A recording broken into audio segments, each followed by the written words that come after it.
kesayangan.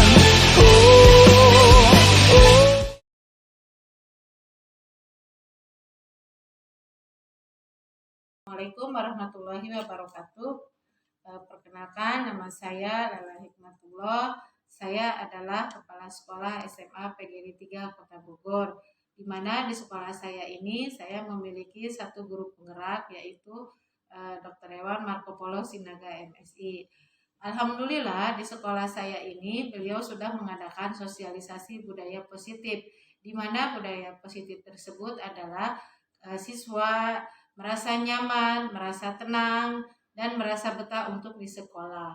Alhamdulillah beliau sebagai guru penggerak sudah mensosialisasikan kepada teman-teman, terutama kepada terlebih dahulu kepada saya, kepada teman-teman, dan kepada siswa di kelas.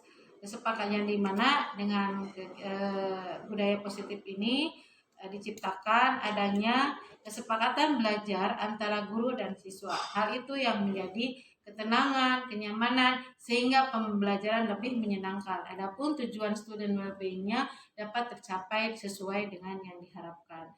Demikian, billahi taufiq wal hidayah. Wassalamualaikum warahmatullahi wabarakatuh. Oke, untuk teman-teman sekalian, saya akan melakukan kolaborasi dengan Bapak Ibu ini mengenai tentang budaya positif ya. Kita harus membiasakan dalam proses pembelajaran itu tentang keyakinan kelas. Keyakinan kelas itu ada maknanya, ada nilai kebajikannya. Mari kita diskusi ya. Misalnya Bapak Ibu sering melakukan peraturan kelas ya. Misalkan Ibu akan pasti pernah mengeluarkan pernyataan seperti ini. Selalu kembalikan buku di tempat. Nah, Bapak ingin, kalau itu makna kebajikannya apa Bapak Ibu? Apa maknanya? Kalau dari selalu kembalikan buku ke tempatnya. Oke, bagus. Ya. Jawab. Oke. Jadi kalau kita melakukan peraturan di kelas atau keyakinan kelas, Bapak Ibu harus menyampaikan makna dari setiap peraturan tersebut. Contohnya yang kedua ya Bapak Ibu ya. Misalnya dilarang melakukan kekerasan. Itu maknanya apa? Keselamatan, menghormati orang lain. Ya, bagus sekali ya. Jadi kita harus menyampaikan nilai-nilai kebajikan kepada anak, karena anak itu akan selalu dihargai. Ya. Bukan guru saja yang perlu dihargai, anak juga harus dihargai. Jadi Bapak Ibu paham? Paham, Pak. Ya, paham ya. Terima kasih. Bapak Ibu, setelah kita melakukan peraturan atau keyakinan kelas, biasanya kita akan sering hanya dua kata itu, hukuman dan konsekuensi. Jadi Bapak Ibu tuh harus paham itu apa arti hukuman dan konsekuensi. Biasanya untuk diskusi kali ini saya membuat pernyataan ya supaya kita paham itu apa arti hukuman dan konsekuensi.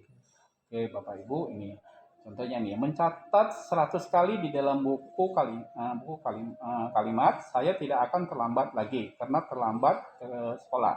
Oke Pak Gemma, ini hukuman atau konsekuensi? Hukuman, Pak. Oke, kita tahan dulu ya. Untuk Ibu Febri Anissa, lari mengelilingi lapangan basket 2 kali karena terlambat hadir di sekolah. Termasuk hukuman atau konsekuensi? Hukuman. Oke. Yang keempat, menggantikan kertas tugas teman yang telah dicoret-coret. Konsekuensi, Pak. Oke. Kita periksa ya Bapak Ibu ya. Oke. Ternyata jawaban Bapak Ibu benar. Oke ya. Jadi kita harus paham itu apa hukuman dan konsekuensi, perbedaannya apa. Kalau hukuman selalu identik dengan fisik maupun arti ya. Kalau dia konsekuensi itu membuat anak merasa tidak nyaman dalam jangka waktu pendek.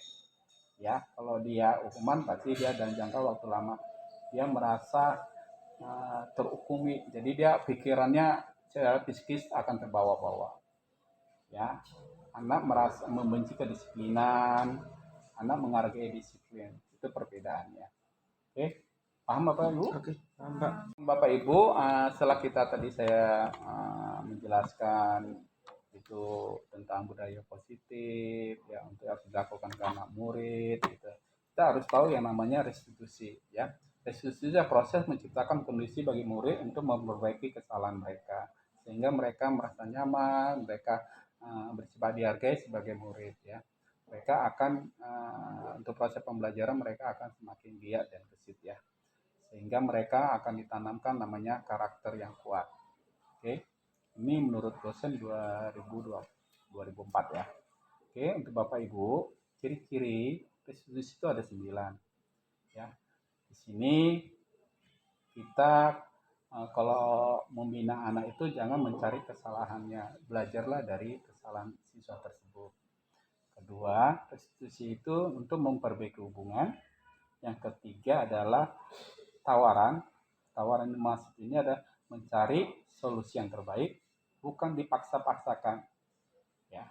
Yang keempat adalah menuntut untuk melihat ke dalam diri mereka, biar mereka terdorong untuk melakukan perbaikan-perbaikan karakter yang tidak baik. Yang kelima adalah kebutuhan dasar yang mendasari tindakan mereka. Kebutuhan dasar itu ada 5 ya Bapak Ibu ya. Kebutuhan untuk mempertahankan kasih sayang, penguasaan, baru cinta kasih dan kebebasan. Ya. Yang keenam adalah mereka cara yang paling baik untuk memperbaiki diri. Yang ketujuh adalah fokus pada karakter bukan tindakan. Yang kesembilan adalah fokus pada cari solusi. Yang kesembilan adalah mengembalikan murid yang berbuat salah pada kelompoknya. Jadi jika anak melakukan kesalahan, ya misalnya contohnya nih berantem nih anak-anak ya, kita panggil kedua-duanya, kita bina dengan sistem cara kita posisi guru sebagai manajer. Setelah mereka mengakui kesalahannya, mereka akan kembali ke kelompoknya dengan bahagia. Tidak ada katanya diskriminasi, terasingkan. Itu yang cara restitusi yang perlu kita terapkan. Oke, Bapak Ibu sampai sini paham? Paham ya.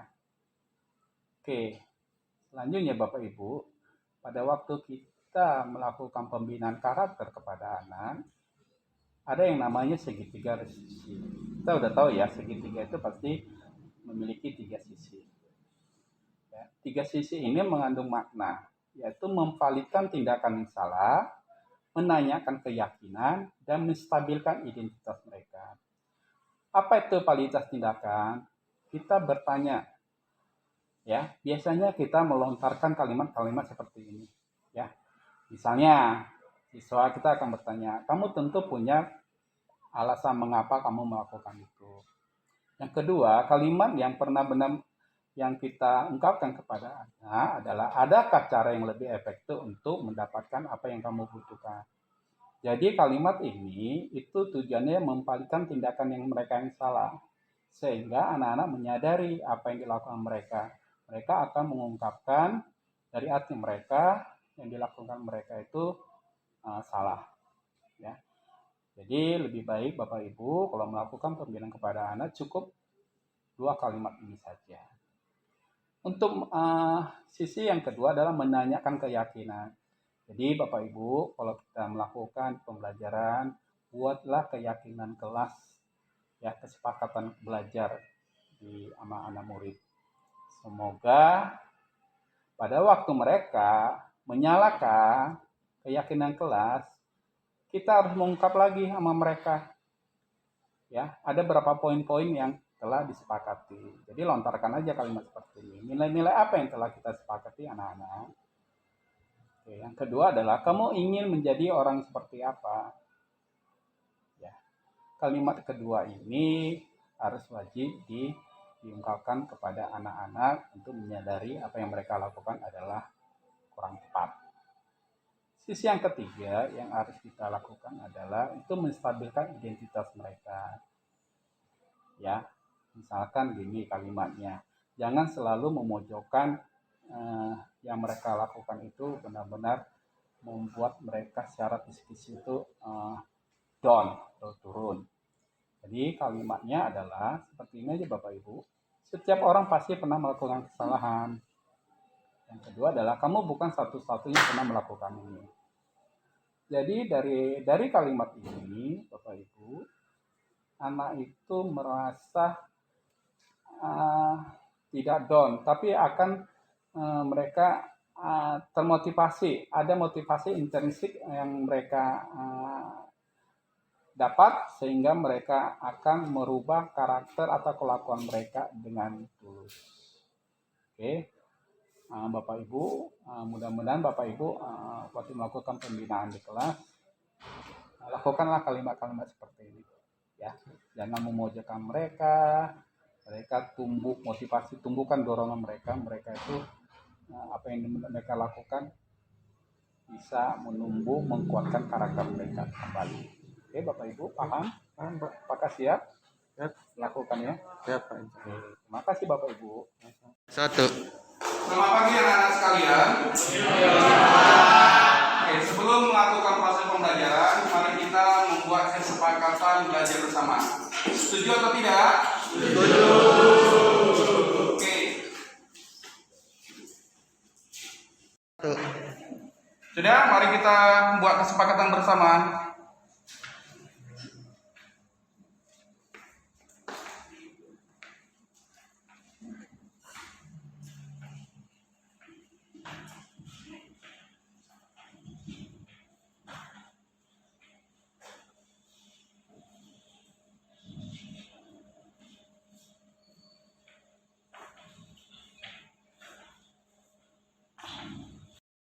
Oke, untuk anak-anak sekalian, kesepakatan belajar yang sudah kamu tulis mohon ditempel di papan tulis.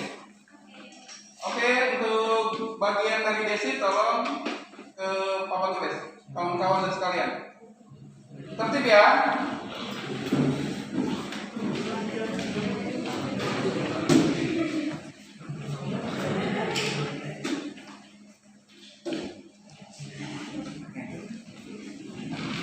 Ya, untuk Anissa.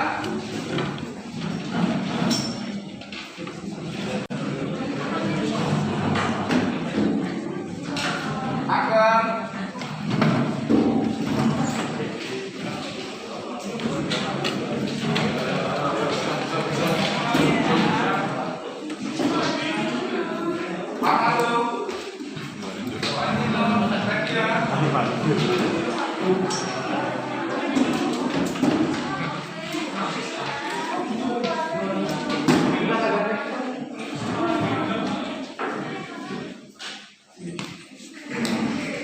Satu. Oke, terima kasih untuk anak-anak sekalian. Kita telah membuat kesepakatan belajar. Mohon disepakati kesepakatan belajar bersama. Setuju? Setuju. Terima kasih.